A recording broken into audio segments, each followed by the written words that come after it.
Hi, welcome to today's segment of Our Ventura TV. Today's topic revolves around the Reagan Library, and our guest expert is a spokesperson for the Reagan Library, Melissa Giller. Welcome, Melissa. Thank you. So the Reagan Library is quite an icon in this part of California, but it does so many things that I don't know that anyone, even after having visited, can know it all. But can you give us a brief statement that sort of describes the Reagan Library, particularly for those who might not have visited yet? Sure. So the first misconception is that we actually are a library. People have asked me before if I'm a librarian or if you can check books out. The answer is no to both of those. The Reagan Library is actually the museum of the life and times of Ronald Reagan. So from boyhood through post-presidency and his passing, it's just a story of his life. We have his Air Force One on display, so visitors can come and learn more about him.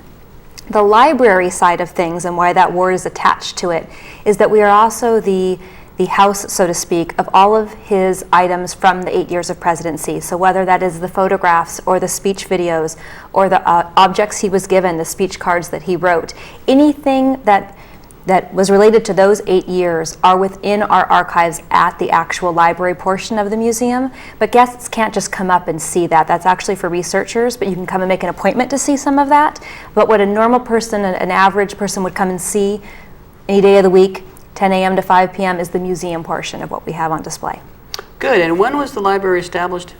Well, so they actually broke ground in 1987, but we opened our doors in November of 1991. Okay. Yeah. So one of the most visible things there, of course, is Air Force One. How did you even get it up there? Right. So we were fortunate enough that the Reagan Library grounds is over 100 acres, and the museum itself is just a very small piece of that. And when President Reagan left office, he knew, as every president does, that at some point in time that Air Force One is going to be retired. The Air Force One that President Reagan flew on actually flew a total of 7 presidents. And when the president was leaving office, he mentioned to the Air Force that, boy, would he sure love if that plane, when it retired, ended up at his library and museum. And it was a passing statement. He meant it, but never knew what that would mean. And sure enough, in 2001, in about July of 2001, someone reached out to us and said that the plane was retiring. They actually remembered that he said that, believe it or not, and were we still interested? By golly, we were. So it was between us and the Smithsonian was kind enough to say, we really don't have the space, we would support the Reagan Library getting it. And it was a 4-year process of bringing the plane out locally. Boeing helped us. It's a Boeing plane. They took the plane apart for us. We trucked it up. We built a building and literally built the building around the plane, put the plane back together, and opened the doors in 2005. Wow. Yeah. What a story. Jeez. Okay, taking on the concept of presidential libraries in a more broader perspective, you know what the history is? Like, where did that start, this idea of presidential libraries? Sure. So the Presidential Library system is operated by the National Archives and Records Administration, called NARA, which is a federal government-run property. I believe there are 13 presidential libraries now. Obama would be the 14th, and any president thereafter. The Lincoln Museum, seems a little weird, is actually not part of the Presidential Library system because it was actually created and built before the rules came in place of what an actual presidential library is. So, as I said, there are 13, and the current president can choose where they want their library to be. Many of them are in their birthplaces, but like, for example, President Reagan is not, but he moved to California and felt California was his home. That's where he was governor, that's where he was an actor, and he wanted his library in California. Very similar with President Obama. He debated very strongly between Hawaii and Chicago and ended up building it or will be building it in Chicago. So the president really has a say in where that library will go. As it comes back to the Reagan Library side, it was actually supposed to be built at the Stanford campus, and that was originally where the plans were going to be. And at the last minute, plans got changed, and we ended up in Simi Valley. Wow. Yeah.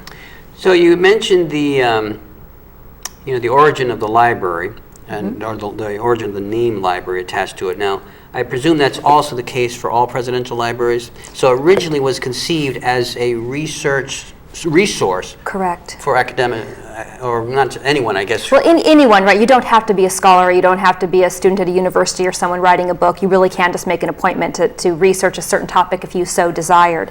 But correct, the reason why the National Archives and Records Administration oversees it is they are the group that sort of watches over the byproduct of the presidency. Again, those papers, those photos, video, any objects, artifacts, gifts, things of that nature. So the idea of it is that each presidential library houses and protects and preserves and promotes those items from that presidency, and then around it is built a museum. Most of them also have a foundation attached to it, as does the Reagan. I'm actually a foundation employee, and the foundation raises the money to keep the library going. Especially for President Reagan, he felt so strongly that we shouldn't take money from the government, that the Reagan Library has gone a couple steps above that. The building itself was actually raised through private donations. The presidential library systems don't have to do that because of the way they're set up, but all the public programming, all the education outreach, the curriculum that the presidential libraries do, like ourselves, those are mainly foundation run. Okay, and are all of the presidential libraries also museums? They are all museums. A couple of them also have like birthplaces, so it's a museum and perhaps their home on them, but yes, they are all a combination of both. Okay, so now coming back to the Reagan Library, is it actually a Reagan Library or Reagan Library Museum? So the technical word or name of what we are is the Ronald Reagan Presidential Library and Museum, but we call ourselves the Reagan Library, which again kind of goes to that misconception of what we really are, because what, again, a normal person would see on a given day is the museum side of things, but the Reagan Library, Nixon Library, just the way they sort of are called. Okay, so I know that there's changing exhibits periodically. Right. Could you just speak to that? Sure. So all the presidential libraries do it, but speaking specifically to the Reagan Library, we change out exhibits. We have the permanent exhibit on Ronald Reagan that is always there. Air Force One is always there. Guests of the Reagan Library always can tour through his plane, and we also have a Marine One helicopter. But in addition, we have a 12,000 square foot gallery, which about every 5 to 7 months we change that out. So for example, we had an extraordinary exhibit on Abraham Lincoln. We've also had one on baseball. We've had one on Disney.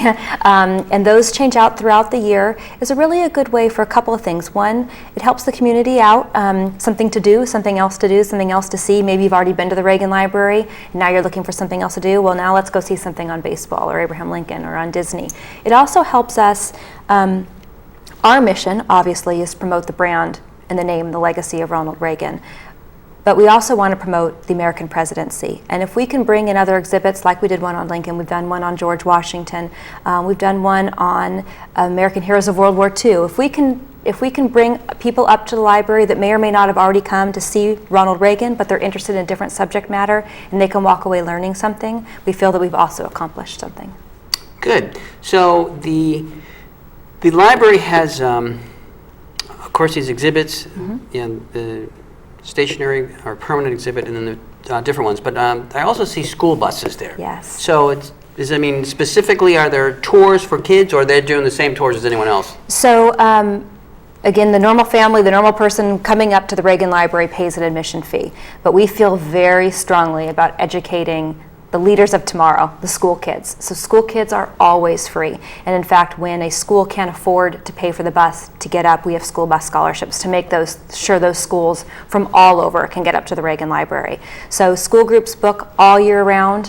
Summer schools, YMCA programs, Boys and Girls programs, they're all free. And they come up and do a variety of things, whether it's a 2-hour docent-led tour. We also have an amazing immersive education program on our site called the Air Force One Discovery Center that only school kids can do it. An adult or a normal family on a tour would never see it. And they actually get to role play. And they take on the roles of President Reagan and Vice President Bush. They take on the roles of the media. They take on the roles of the military. And they role play the rescue invasion of Grenada and really take away leadership values from that and team building exercises. And we're really proud of that. We put about 50,000 school kids through the library a year. Wow. Yeah.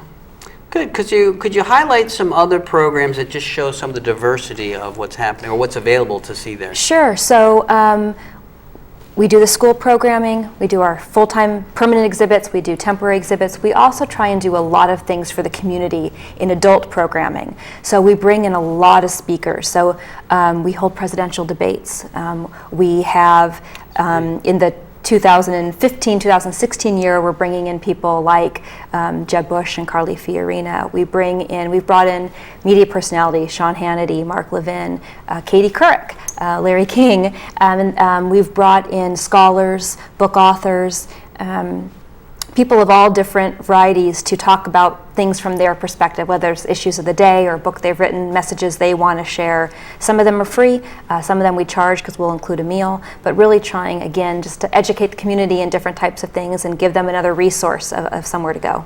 Great. Yeah. Well, we're just about out of time here. I wondered if we could wrap up with two things. One, a website that viewers can go to for more information. And two, is there some aiding message you'd like to convey to the viewers? So thank you. So our website is really simple. It's ReaganLibrary.com, and you can get all the information about our events, our exhibits, our programs, education curriculum, hours operating, costs, things of that nature. And in terms of a message to share with the viewers, it's a lot of people have a perception that because we're the Ronald Reagan Library, you have to be a staunch Republican, or you have to have voted for Ronald Reagan, or you have to, sit more to the right, more to the left, and to come up. But we want people to realize that it's about more than that. Yes, we are the Ronald Reagan Library, and we do share his values within the museum, but we're teaching people about the American presidency and about America as a whole. And we welcome everyone to come up and learn that message, to walk aboard Air Force One, to see a full-scale replica of the Oval Office, touch an authentic piece of the Berlin Wall, and really walk away with a piece of history. Thank you very much, Melissa. Thank you. This is George Alger signing off for this segment of Our Ventura TV. Until we meet again.